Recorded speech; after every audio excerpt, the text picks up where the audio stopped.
Hello students, my self Shivam Kumar Singh और आज हम पढ़ेंगे केमिस्ट्री। और केमिस्ट्री का बहुत ही प्यारा चैप्टर पीरियोडिक टेबल, उसके अंदर जो हमने कंटिन्यू किया था उसको आगे बढ़ाते हैं। आयोनाइजेशन एनर्जी टॉपिक है हमारा, आयोनाइजेशन एनर्जी का, right. Ionisation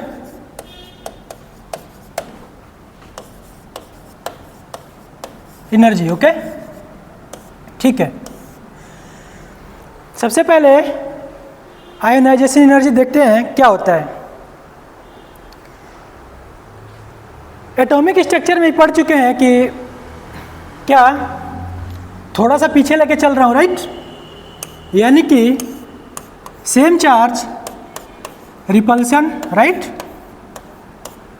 same charge repulsion and opposite charge attraction, right. इतना तो पता होगा ना, ठीक है। और उसी चैप्टर में हमने एक चीज़ और पढ़ा है एटॉमिक स्ट्रक्चर में कि ये होता है अपना न्यूक्लियस। क्या होता है? न्यूक्लियस। और ये होते हैं उसके सब सेल, राइट। क्या होते हैं भाई? Sub shell, okay. As you know कि इनमें इलेक्ट्रॉन भरे होते हैं। क्या होते हैं भाई? Electrons, okay, electrons. क्या देख रहे हैं? Positive charge and negative charge, positive charge and negative charge, यानी कि दोनों अपोजिट चार्ज है ना, ओके। दोनों अपोजिट चार्ज है, इनके बीच में कोई ना कोई अट्रैक्शन होगा। क्या होगा भाई? कोई ना कोई अट्रैक्शन होगा। और इसको हम यहाँ पे नाम देते हैं, इसको हम यहाँ पे नाम देते हैं, कौन सा भाई? इसको हम यहाँ पे नाम देते हैं force of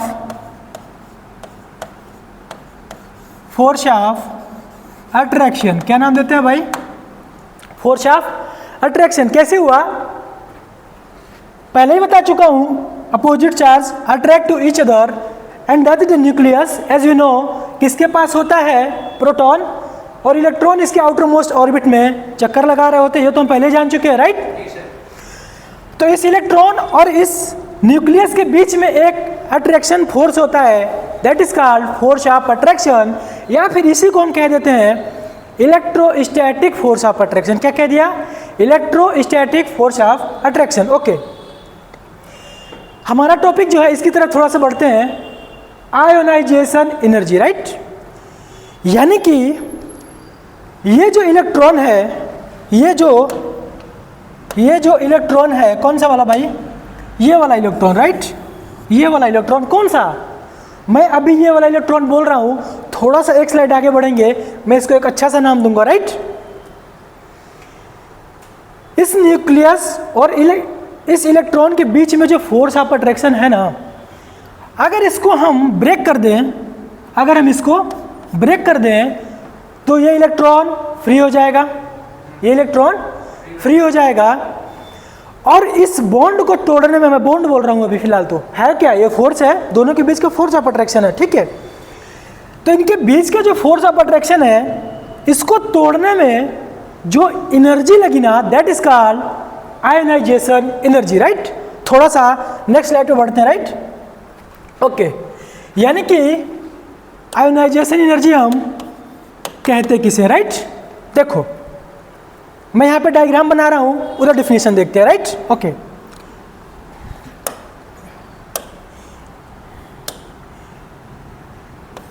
that's the nucleus, right. इसके सेल बना रहा हूं मैं, राइट, ओके ओके। वेट, पूरा ना बना के थोड़ा बनाओ, राइट। इसको हम कहते हैं that is called outermost shell. क्या कहते हैं?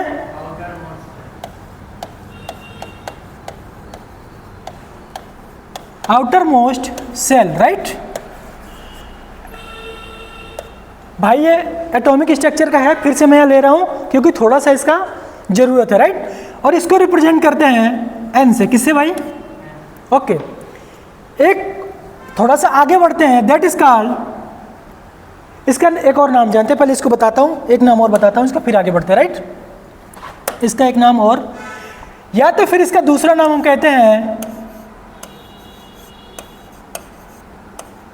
Valence shell. क्या कहते हैं भाई? Valence shell. एक नाम और बता दूं, इसको एक नाम और जानते हैं, that is called ultimate shell. क्या कहते हैं? 3 नाम बता दिया, outermost shell, valence shell and ultimate shell, right. एक सेल आगे बढ़ते हैं और इसको कहते हैं हम पेन अल्टीमेट। क्या बोला भाई? इसको हम कहते हैं पेन अल्टीमेट। अरे यार थोड़ा सा मैं मैनेज कर रहा हूँ, राइट। इसको हटाते हैं यहाँ से, इसको हम कहते हैं अल्टीमेट सेल। ओके, देखो ना भाई, ये सबसे आउटर वाली लाइनिंग है ना, सबसे आउटर वाली लाइनिंग को हमने कहा था एन। क्या बोला था? इससे एक स्टेप आगे बढ़े यानी n-1, यानी कि n-1, इसको कहते हैं, इसको रिप्रेजेंट करने का तरीका है भाई, अब इसमें परेशानी हो ना, बताता हूं मैं, राइट। इसको बोला पेन अल्टीमेट सेल। क्या बोला? इसको बोला पेन अल्टीमेट सेल। अब थोड़ा सा आगे और बढ़ते हैं, दैट इज कॉल्ड एंटी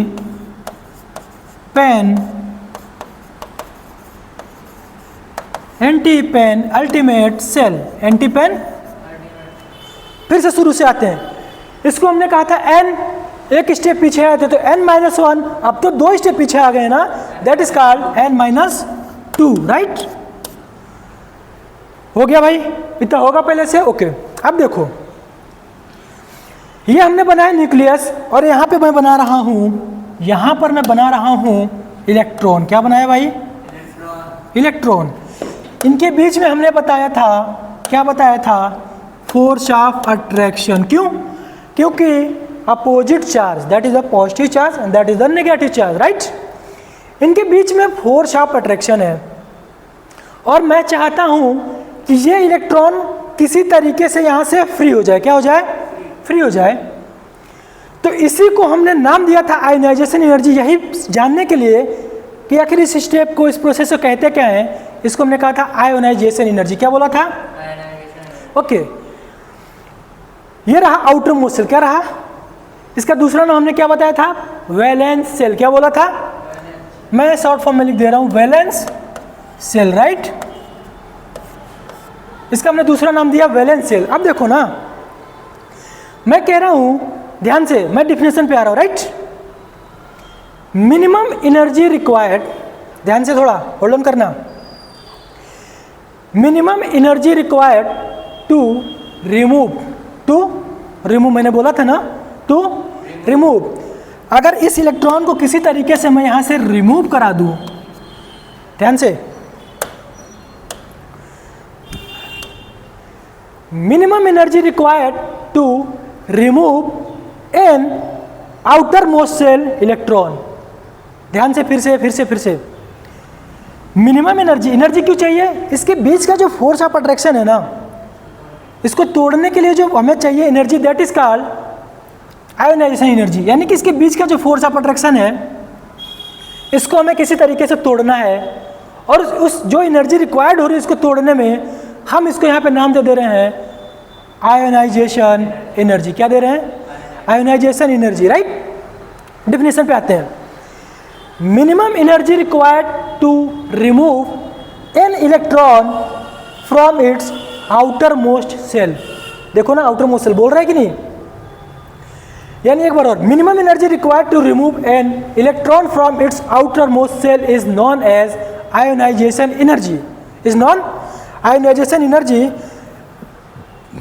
ठीक है, नोट करो भाई जल्दी। मिनिमम एनर्जी मैं लिखता भी जा रहा हूं, राइट। लिखो,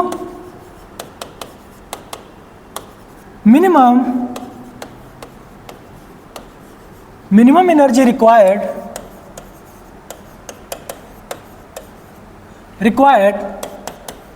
to remove an electron from its outermost cell of an, ध्यान से, isolated gaseous from outermost cell of an isolated gaseous atom is called ionization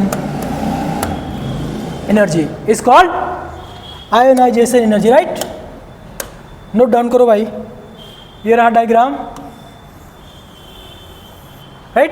ये डायग्राम बनाओ और जल्दी से इसको एक बार देखते हैं थोड़ा सा। इसको कुछ चीज़ें मैं अंडरलाइन कर रहा हूँ, जैसे कि outermost shell, isolated, and second is, third is gaseous, third is gaseous. Okay, फिर से बता दूं क्या एक बार?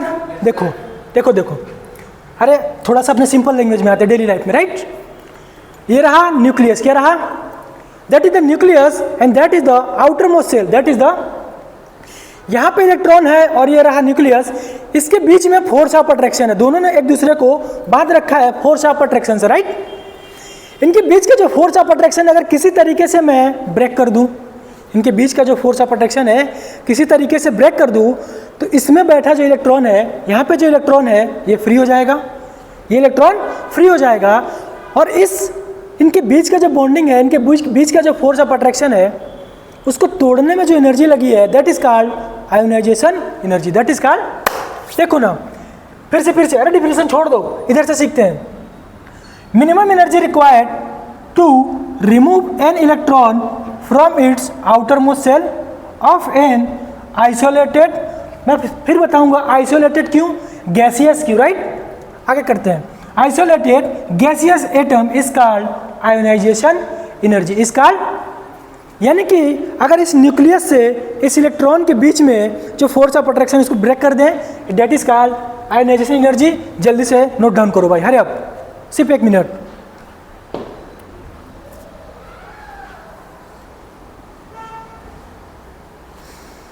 ओके, हो गया?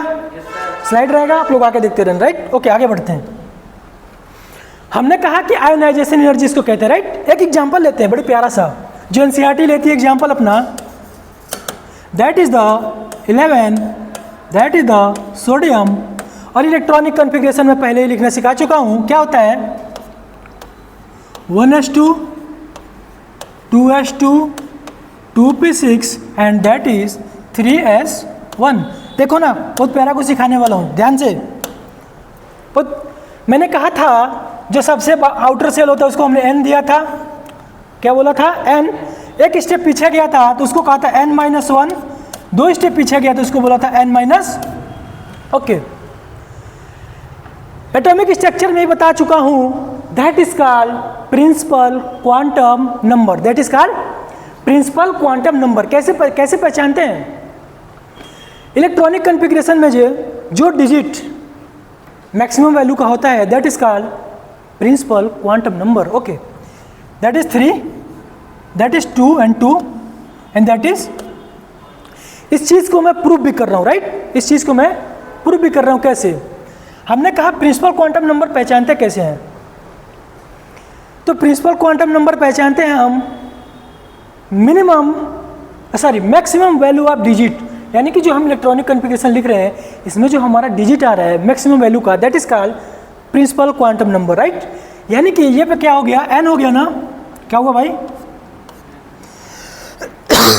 ये हो गया n, और जो n था, n की वैल्यू कितनी आई है? 3 ना, यानी कि 3 - 1 दैट इज 2, दैट इज, अरे देखो ना 2, hence proved that is n-1। जैसे 1 में से एक माइनस किया, दैट इज 2। ओके, आगे बढ़ते हैं। n-2 यानी कि 3 - 2 that's give 1, that is the n-2, right? Am I right? Okay, अब इस चीज़ से डिफिनीशन पे बढ़ते हैं भाई। कैसे? हमने कहा था कि किसी भी गैसियस एटम, आइसोलेटेड एटम के आउटर मोस्ट, क्या बोला भाई? आउटर मोस्ट सेल से एक इलेक्ट्रॉन निकालने के लिए जितनी एनर्जी देनी पड़ती है, that is the outer most, that is the outer most. अरे हमने ऐसा जब बनाया था याद है, तो हमने इसको n बोला था, राइट।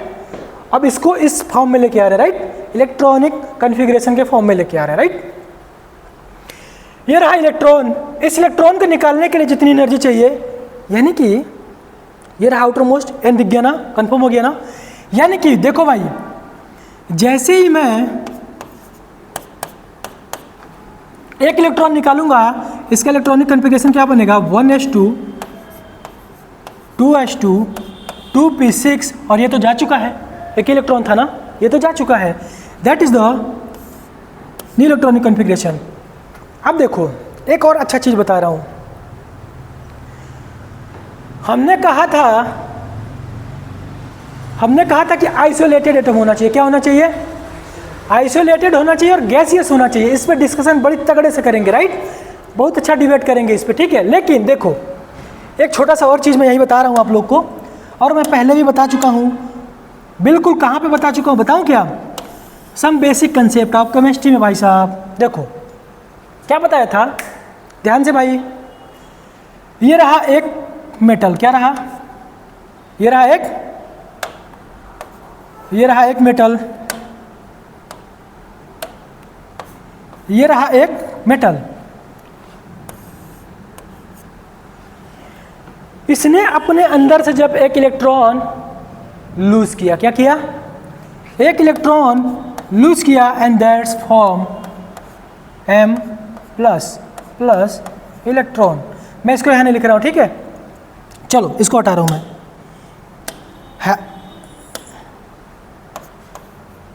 ठीक है, एंड दैट इज कॉल्ड, बताओ, अरे बताओ, दैट इज कॉल्ड केटायन। अगर कोई एटम एक इलेक्ट्रॉन एक्सेप्ट कर रहा है, that's give m minus, and that's form anion. Don't worry, आराम से मैं समझा रहा हूँ। कोई भी एटम अगर अपने अंदर से एक इलेक्ट्रॉन लूज कर रहा है, अरे भाई इसका मतलब तो समझते हो ना, एरे के ऊपर, यानी इसका मतलब होता है लूज। कोई भी एटम अगर अपने अंदर से एक इलेक्ट्रॉन लूज कर रहा है, और कोई एक इलेक्ट्रॉन लूज कर रहा है, उसके ऊपर चार्ज आता है m प्लस, क्या आता है, इसको हम नाम देते हैं पेरेंट एटम। क्या देते हैं भाई, पेरेंट एटम। क्या बोला, पेरेंट एटम। नहीं समझ में आ रहा है, देखो इसने अपने अंदर से एक इलेक्ट्रॉन लूज किया, बन गया m प्लस, इसने एक इलेक्ट्रॉन गेन किया, बन गया m माइनस। यानी कि सीधा सा सवाल पूछता हूँ, केटायन क्या होते हैं, एनायन क्या होते हैं, क्या पूछा, केटायन क्या होते हैं, एनायन क्या होते हैं, मैं बता रहा हूँ।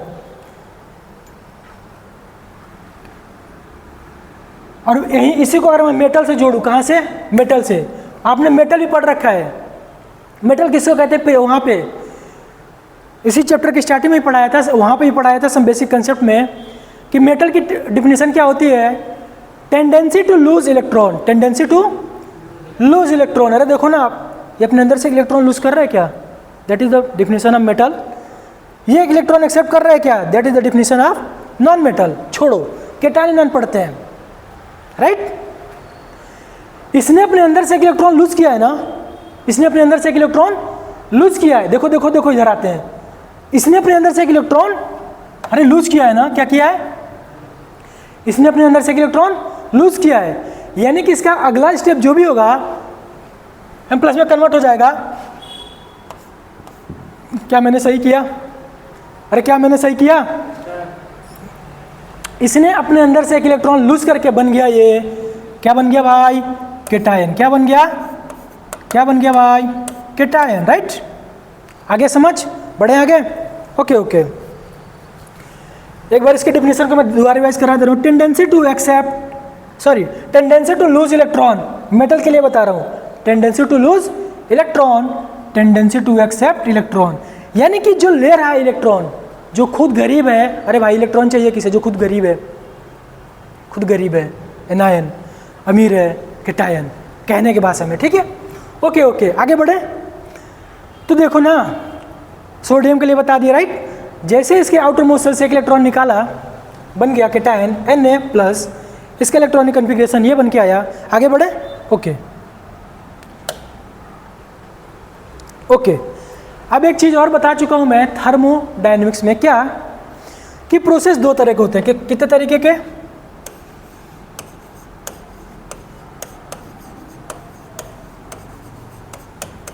एंडोथर्मिक प्रोसेस और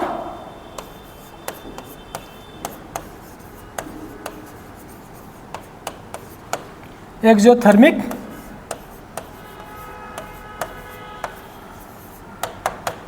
ओके, हम पहले ही बता चुके हैं आपको कि प्रोसेस दो तरीके से होता है केमिस्ट्री में, एक एंडोथर्मिक और एक एक्सोथर्मिक। ऐसे केमिकल रिएक्शन या फिर ऐसे रिएक्शन जिसमें हमें बाहर से एनर्जी देनी पड़ रही हो। क्या करनी पड़ रही हो? बाहर से एनर्जी देनी पड़ रही हो, ठीक है। यानी ऐसा प्रोसेस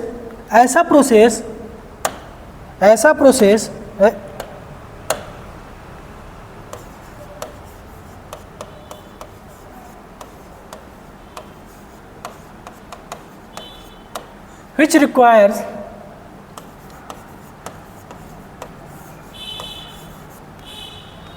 ओके, इसका उल्टा करें क्या? which, समझा रहे हैं, एक सेकंड बेटा।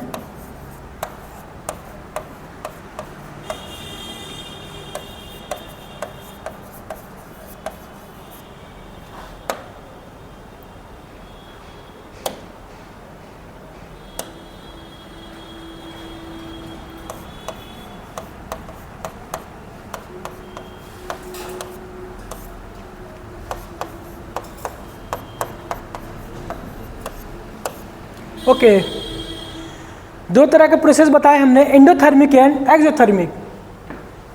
ऐसे केमिकल रिएक्शन जिसमें हमें बाहर से एनर्जी देनी पड़ती है, यानी कि इस केमिकल रिएक्शन को कराने के लिए हमें एनर्जी की रिक्वायरमेंट होती है, हमें बाहर से इसको एनर्जी देनी पड़ती है, दैट इज कॉल्ड एंडोथर्मिक।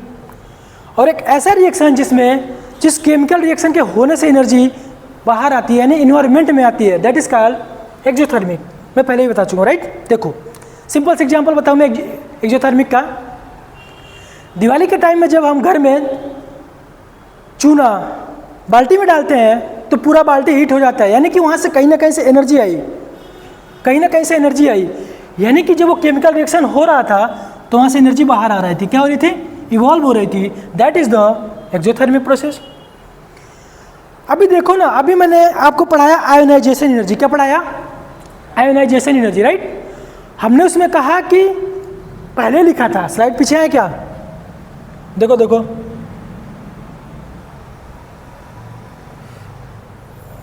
दिखा रहा हूँ। रिक्वायर्ड, देखो यहाँ लिखा है ना रिक्वायर्ड, ठीक है। आगे बढ़ते हैं, यहाँ भी देखो क्या लिखा है, रिक्वायर्ड। सुनो अब, यानी कि जो हम आयोनाइजेशन एनर्जी पढ़ रहे हैं उसमें हमें एनर्जी देनी पड़ रही है, यानी कि ओके, यानी कि जो आयोनाइजेशन एनर्जी है that is the endothermic process. क्यों? क्योंकि हमें बाहर से एनर्जी देनी पड़ रही है, that is the endothermic, right. Okay sir, ये क्या लिख दिया आपने? राइट। देखो ना, ऐसे समझा रहा हूँ मैं आपको, फिर से रिवाइज करा दे रहा हूँ मैं। ये रहा एक सिस्टम, क्या रहा? सिस्टम है, ठीक है। ये रहा एक सिस्टम। हमने कहा ये एंडोथर्मिक में आपने पॉजिटिव लगा रहा है। क्या है आपको मैं पहले ही बता चुका हूं। अगर हम इसको कहीं बाहर से एनर्जी दें और कहीं बाहर से एनर्जी जाए, एक चीज मैं बता रहा हूं, देखो ना, अगर किसी तरीके से इस सिस्टम में बाहर से एनर्जी आ रही है, यानी कि रिक्वायर हो रही है, यानी कि इस सिस्टम की एनर्जी बढ़ रही है, यानी कि पॉजिटिव। सिस्टम से एनर्जी जा रही है, अरे सिस्टम मतलब समझ रहे हो, मैं केमिकल रिएक्शन की बात कर रहा हूँ, जो भी केमिकल रिएक्शन हो रहा है, यानी कि सिस्टम से एनर्जी जा रही है, that is the exothermic and that is the negative. Okay, अब बहुत सारे लोग इस चीज़ में कंफ्यूज रहते हैं, इंडो और एक्सो में। किसमें? आज के बाद कभी नहीं होगे। लो भाई ब्रह्मास्त्र लो। इंडो एक्जी में कंफ्यूज होने वाले किस में रिक्वायर होता है, किस में इवॉल्व होता है, यानी किस प्रोसेस में एनर्जी बाहर आती है और किस में हमें एनर्जी देनी पड़ती है, मैं बता रहा हूँ। That is the exit.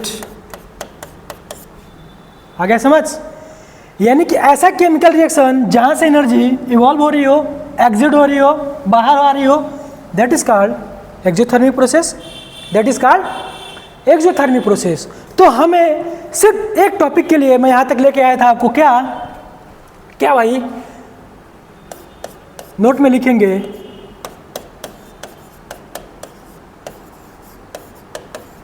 Ionisation energy is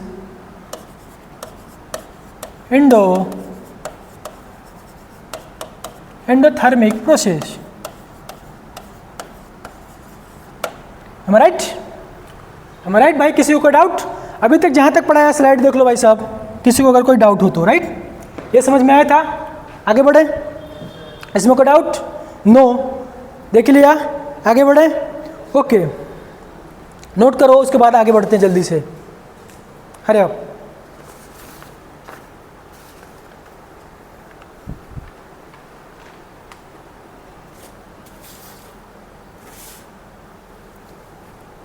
ठीक है, आगे बढ़े क्या? एनसीईआरटी एक बड़ी चीज़, अच्छी प्यारी लाइन बता रही है जहाँ पे सबकी नज़र नहीं जा पा रही है, और कई बार ये क्वेश्चन आ भी चुका है। बताऊँ क्या? इसी नोट पॉइंट में आगे बढ़ा के लिखेंगे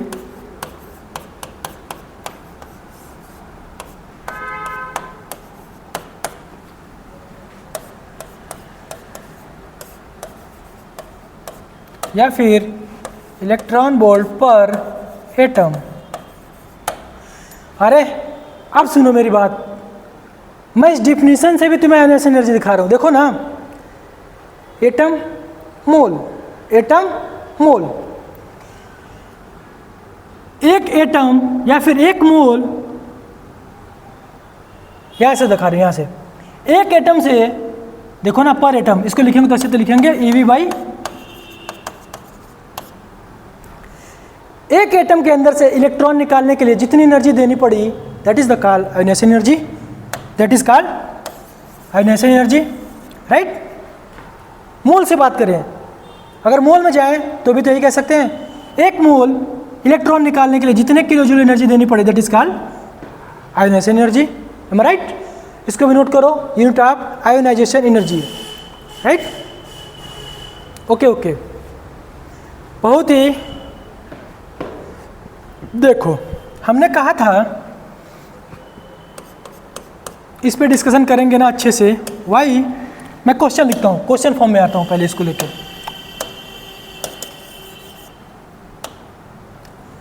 क्या भाई? वाई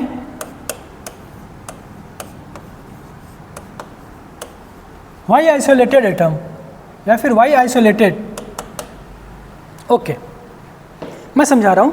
देखो, ये रहा एक ए, कोई एटम, ये रहा ए,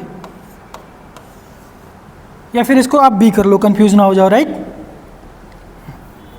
इसको मैं बी करता हूँ, इसको हमने किया बी से। ये दोनों एक दूसरे से बॉन्डेड है। क्या है भाई? क्या है? बॉन्डेड है। हमने वहाँ पे भी पढ़ाया था, ये क्या था? न्यूक्लियस, और ये क्या था? इलेक्ट्रॉन।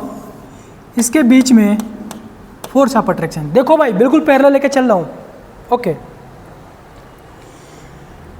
इसके बीच में जो बॉन्ड है, जब इसको अपन ब्रेक करेंगे, इसको अपन जब ब्रेक करेंगे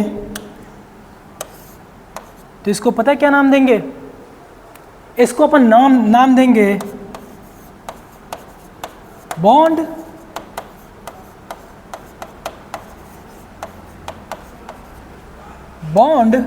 डिसोसिएशन। अरे बॉन्ड डिसोसिएशन एनर्जी। सर हम तो आयोनाइजेशन एनर्जी पढ़ रहे थे, हम तो आयोनाइजेशन एनर्जी पढ़ रहे थे सर, आप तो बॉन्ड डिसोसिएशन पे ला दिए। ओके ओके, इसीलिए कह रहा है कि आपको आइसोलेट एटम लेना पड़ेगा। क्या लेना पड़ेगा? आइसोलेट यानी कि सिंगल सिंगल। हमने ए लिया, इसका ही न्यूक्लियस, इसका इलेक्ट्रॉन, राइट? इसका ही न्यूक्लियस, इसका ही न्यूक्लियस और इसका इलेक्ट्रॉन, इसके बीच का जो बॉन्ड तोड़ते हैं that is called ionization energy, right? अरे अलग अलग एटम है, इनके बीच में जो बॉन्ड है इसको तोड़ेंगे तो इसका तो अलग नाम दे दिया। ये दिख रहा है? इसको भी हटा दो, रुको इसको भी हटा देता हूं। इसको हम नाम देते हैं फिर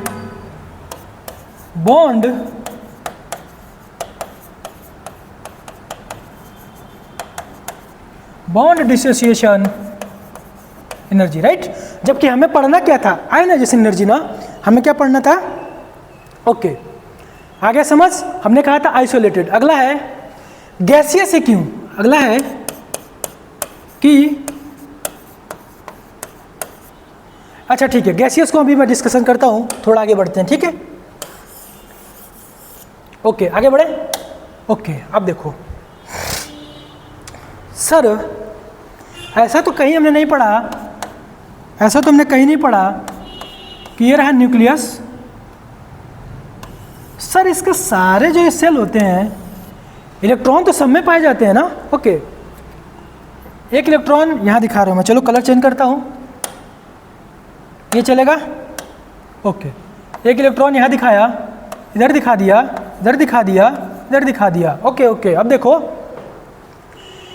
सर इलेक्ट्रॉन यहाँ भी है, इसमें भी है। नाम एक बार और बोलते हैं, that is the valence shell, that is the n, that is the n-1। अरे रिवाइज कराओ, n-2, राइट? ठीक है। तो सर ऐसा तो जरूरी नहीं है कि सिर्फ इसी इलेक्ट्रॉन को निकाल के रहने दें, और भी तो आगे इलेक्ट्रॉन निकाल सकते हैं, ठीक है? हमने पहले इस इलेक्ट्रॉन को निकाला, इसको निकाला, फिर इसको निकाला, फिर आगे बढ़ेंगे, फिर इसको निकाला, यानी कि एक के बाद एक और, मतलब जहाँ तक हमारी रिक्वायरमेंट है हम इलेक्ट्रॉन निकाल सकते हैं ना? यानी कि जो हम ये इलेक्ट्रॉन निकाल रहे एक एक करके, that is called successive ionization energy. और हमारा अगला टॉपिक यही है, हमारा अगला टॉपिक यही है, सक्सेसिव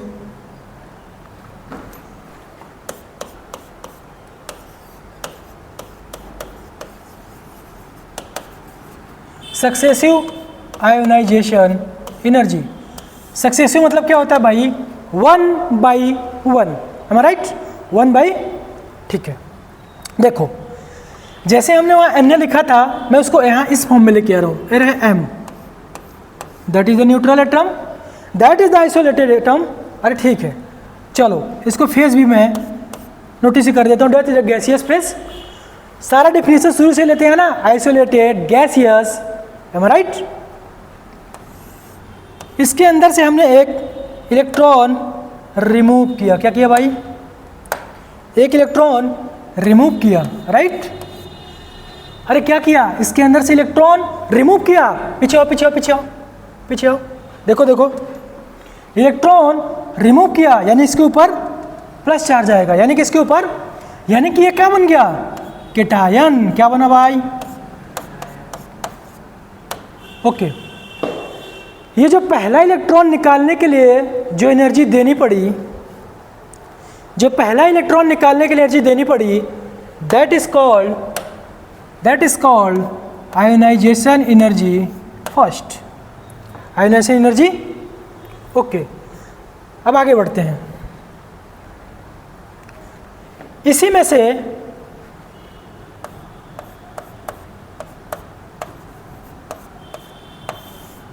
एक इलेक्ट्रॉन और निकालते हैं, एक इलेक्ट्रॉन, देखो ना भाई, प्लस चार्ज पहले ही है, एक इलेक्ट्रॉन पहले निकाल चुका हूं और एक इलेक्ट्रॉन और निकाल रहा हूं, यानी कि M+2 आ गया, M+2 आ गया। क्यों?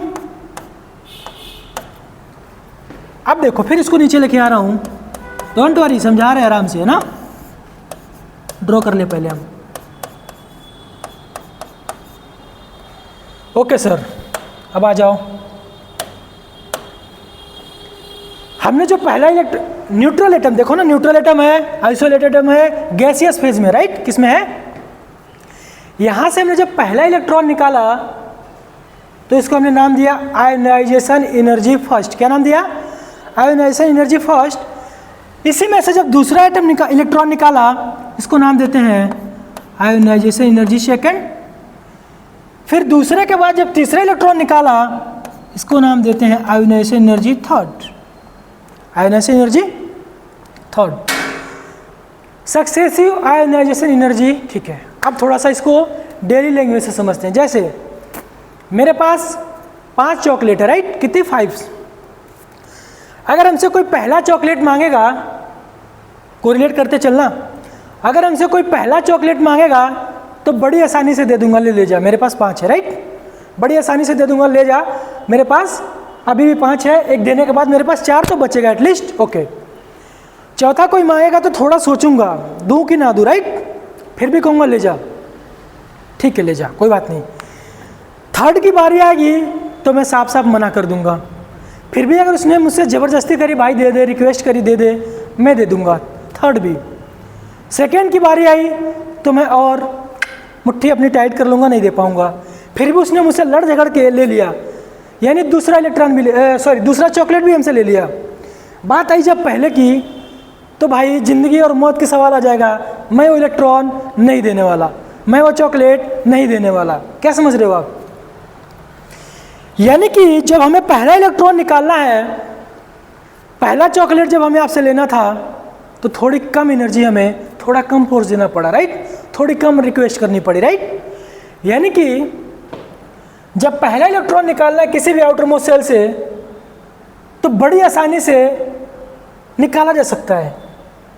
यानी कि जो चॉकलेट था 5, उसमें से जो 5वां चॉकलेट था आराम से मैंने वो ले लिया, राइट, ठीक। चौथे की बारी आई, थोड़ा सा आपने हमसे रिक्वेस्ट लिया, ठीक है, फिर भी दे दिया। थर्ड की बारी आई तो उससे ज़्यादा, उससे ज़्यादा, उससे ज़्यादा, राइट। इसको इधर कोरिलेट करते हैं, राइट। मैं इस चीज़ को डायग्राम से समझाऊँ तो कैसा रहेगा आपके लिए, राइट। इधर ही किनारे लेता हूँ, राइट।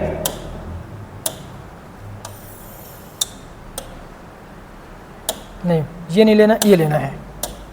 देखो ना भाई,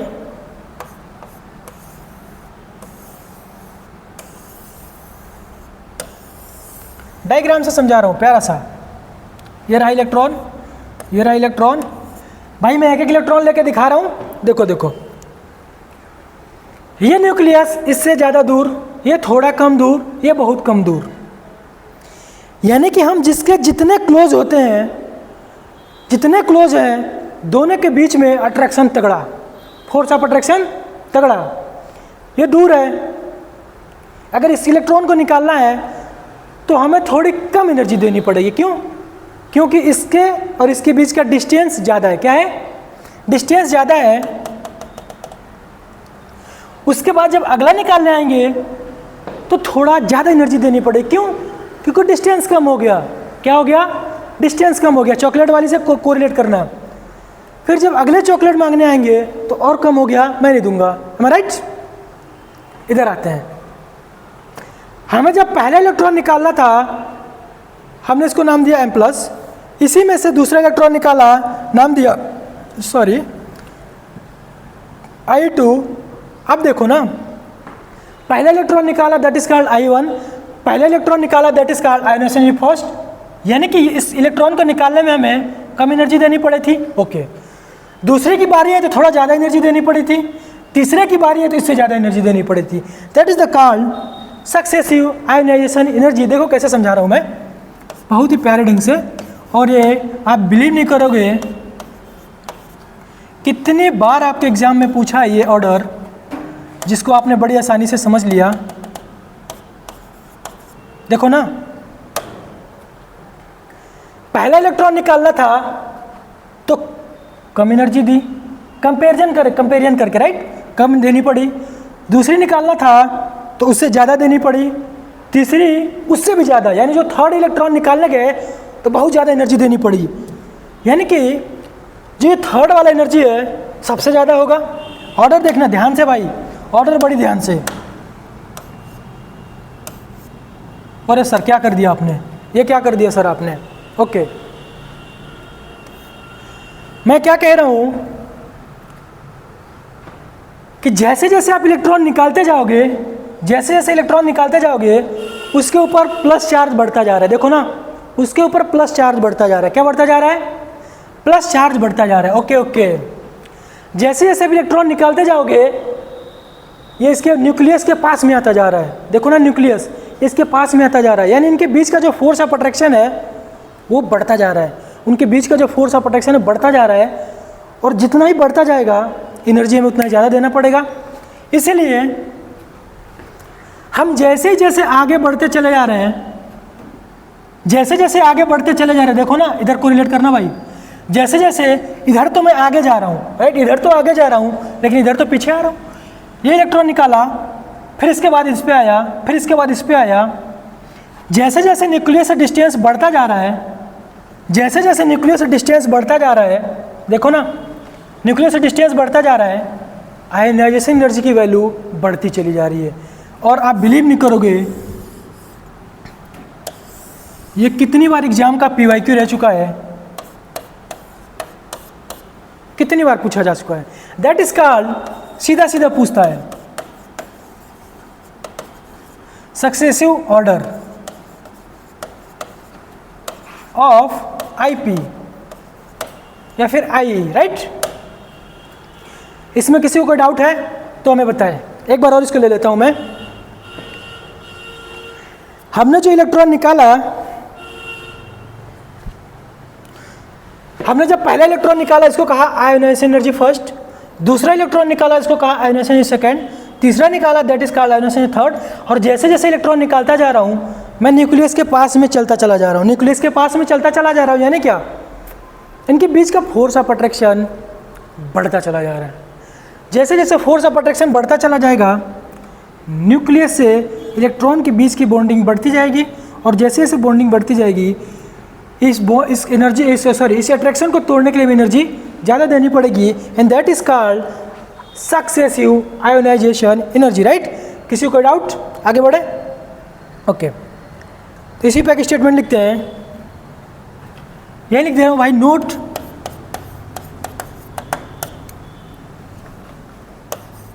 for same element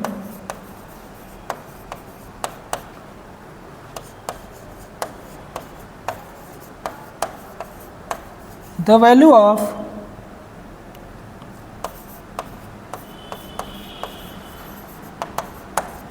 value of successive ionization energy is always increase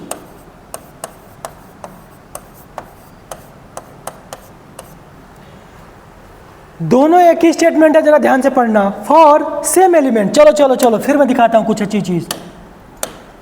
क्या लिखा? For same element. अरे सर क्या कर रहे हो आप? ये देखो ना, मैंने एलिमेंट चेंज किया है क्या? किया है क्या? नहीं किया है ना, एलिमेंट तो सेम है।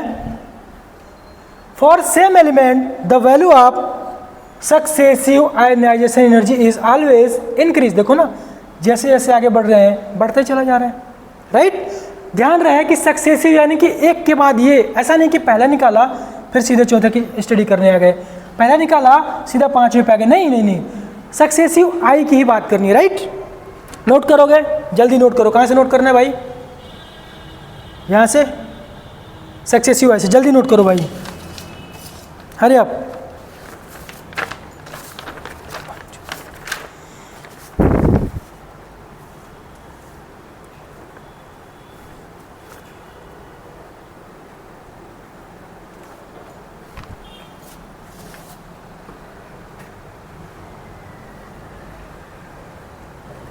हो गया भाई? ओके, आगे बढ़ते हैं, क्वेश्चन लेते हैं थोड़ा सा। ये भी हो गया, ये भी करो, जल्दी करो जल्दी करो। हो गया है? क्वेश्चन लिखो एक, इन वॉफ, वॉफ क्या होता है? विच ऑफ द फॉलोइंग, बता चुका हूं पहले भी। Which of the following the the energy change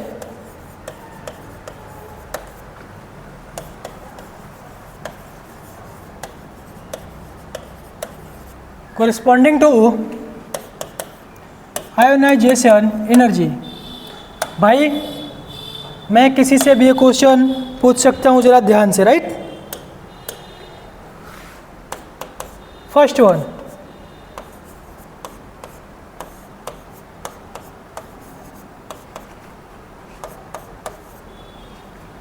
second,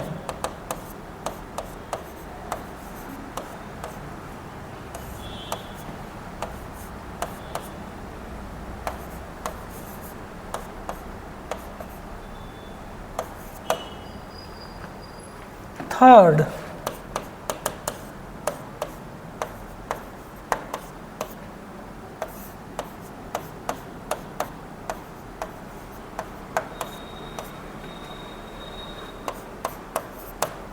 and fourth,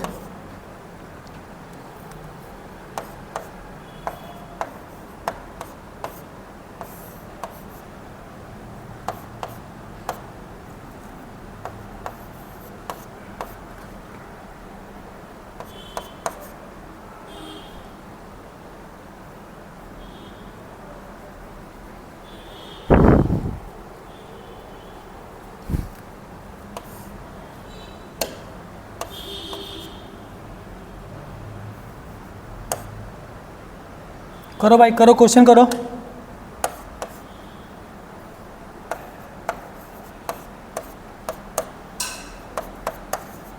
चलो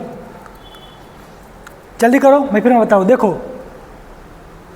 क्वेश्चन कह रहे हैं इसमें से कौन सी ऐसा ऑप्शन है जिसमें सिर्फ आयोनाइजेशन एनर्जी को रिप्रेजेंट किया गया है। चलो एक बार फिर से पीछे लेके चलता हूँ। क्या था? Minimum energy required to remove an electron from its outermost shell of an isolated gaseous atom is called ionization energy। क्या था? गैसियस फेज में होना चाहिए, आइसोलेटेड होना चाहिए, 1 by 1 इलेक्ट्रॉन, राइट। देखो ना, एक एक ऑप्शन को पकड़ते हैं, राइट। चलो आओ हम यहाँ से शुरुआत करते हैं, नीचे से। हमारा क्या था? हमसे पूछ रहा है कि सिर्फ हमें आयोनाइजेशन एनर्जी के बारे में पता चले जिस क्वेश्चन को करके, राइट। देखो ना, आइसोलेटेड तो है, आइसोलेटेड तो है, स्टेट कौन सा हो गया? एक्वस। कौन सा हो गया? और क्या होना चाहिए? गैसियस गया। क्या होना चाहिए? आइसोलेटेड। ये तो आइसोलेटेड नहीं है, अरे ये तो ये फॉर्म हो गया, याद आया? एक्स एक्स, इसके बीच में ये था, और जब इसको ब्रेक करेंगे तो ये बना था बॉन्ड डिसोसिएशन एनर्जी, यानी ये भी नहीं हुआ। ओके, इधर आते हैं। यहाँ भी एक कोस दिख गया भाई, इसको भी हटाओ। ये रहा गैसियस, ये रहा गैसियस, आइसोलेटेड। आया समझ? इधर भी गैस फेज, इधर भी गैस फेज, एक इलेक्ट्रॉन इसने रिमूव किया है, that is the ionization energy. देखो ना, इसके अंदर से एक इलेक्ट्रॉन निकला है, इलेक्ट्रॉन निकला है तो इसके ऊपर पॉजिटिव चार्ज आया है। आया समझ? ओके, अगला टॉपिक है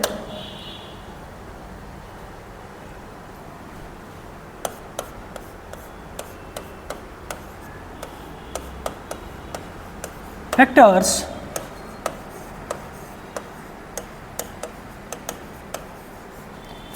affecting ionization energy। factors affecting ionization energy, right. सबसे पहले हम लेते हैं एटॉमिक साइज। क्या लेते हैं भाई?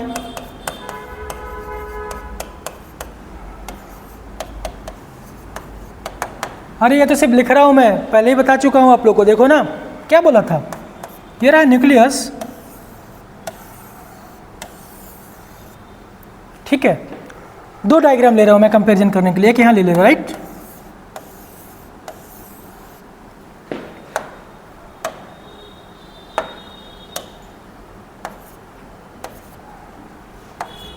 ठीक है, कंपैरिजन करने के लिए मैं ले रहा हूँ। देखो साफ साफ दिख रहा है कि इसका साइज बड़ा है, अरे है ना, इसका साइज छोटा है। कंपैरिजन कर रहे हैं, राइट। देखो भाई, इस न्यूक्लियस और इस इलेक्ट्रॉन के बीच में डिस्टेंस कम है।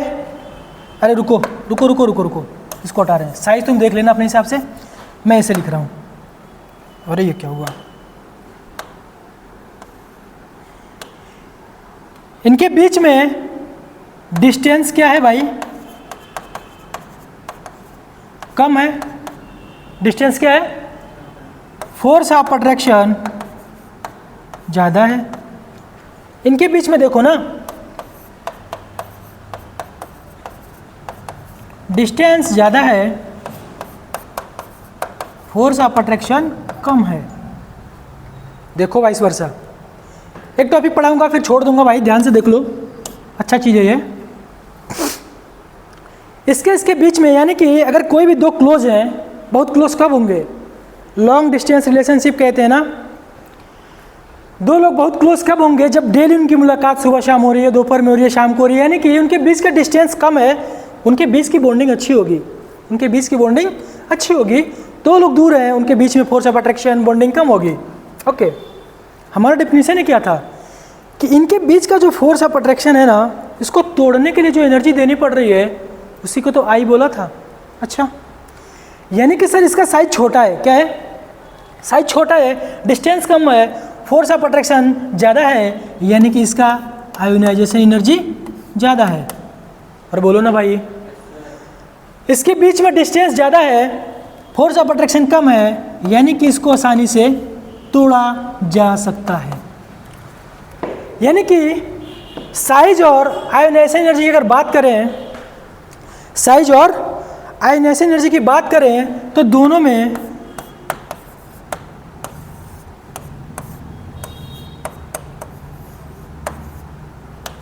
क्या मैंने सही लिखा है, देखो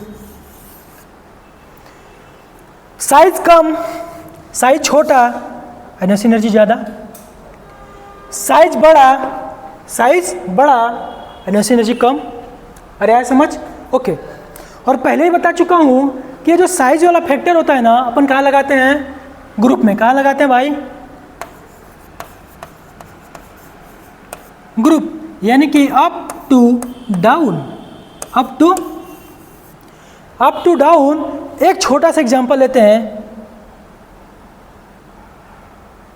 छोटा सा एग्जांपल किसका, देखो इसका दिखा रहा हूं, ली ना करे, इतना पाएगा, ठीक है। 1 बाय 1 दिखा रहा हूं, मैं सिर्फ आउटर मोस्ट सेल दिखा रहा हूं, जरा ध्यान से। मैं सिर्फ न्यूक्लियस और आउटर मोस्ट सेल दिखा रहा हूं, जरा ध्यान से। मैं सिर्फ न्यूक्लियस और आउटर मोस्ट सेल दिखा रहा हूं, जरा ध्यान से। मैं उसके बीच में कितने सेल हैं, मैं उसको गायब कर दे रहा हूं, जरा ध्यान से, ठीक है। देखो ना, ऊपर से नीचे आते हैं, पहले ही बता चुका हूं मैं कि ऊपर से नीचे आते हैं तो साइज क्या होता है भाई, इंक्रीज होता है। और रीजन ही बता चुका हूं, क्यों, क्योंकि नंबर ऑफ सेल भी इंक्रीज होता है, पढ़ा चुका हूं पहले ही। बीच का सेल गायब कर दिया मैंने, राइट। देखो ना, इसके बीच का डिस्टेंस कम, अरे डिस्टेंस कम यानी आयोनाइजेशन एनर्जी ज़्यादा। जैसे जैसे ऊपर से नीचे आ रहे हैं, डिस्टेंस बढ़ता जा रहा है, यानी क्या हमारा ये ऑर्डर सही लगाया क्या हमने, बोलो ना भाई, हमने ऑर्डर सही लगाया। यानी कि जैसे ही ऊपर से नीचे हम आ रहे हैं, ionization energy down, down and down. चलो ठीक है, इसको एक बार रिवाइज कर लेते हैं, फिर आगे बढ़ते हैं। एटॉमिक साइज,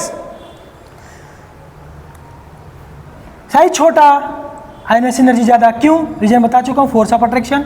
डिस्टेंस कम तो फोर्स ऑफ अट्रैक्शन ज़्यादा, आयोनाइजेशन एनर्जी ज़्यादा। डिस्टेंस ज़्यादा, फोर्स ऑफ अट्रैक्शन कम, तो आयोनाइजेशन एनर्जी कम। ये हो गया फैक्टर आयोनाइजेशन एनर्जी और साइज में, राइट। इसको हम पहले ही पढ़ चुके हैं। एटॉमिक साइज का पढ़ते कहाँ पे हैं हम, ग्रुप में, ठीक है। एक एग्जांपल और दोगे, एक एग्जांपल और, थोड़ा सा प्यारा सा एग्जांपल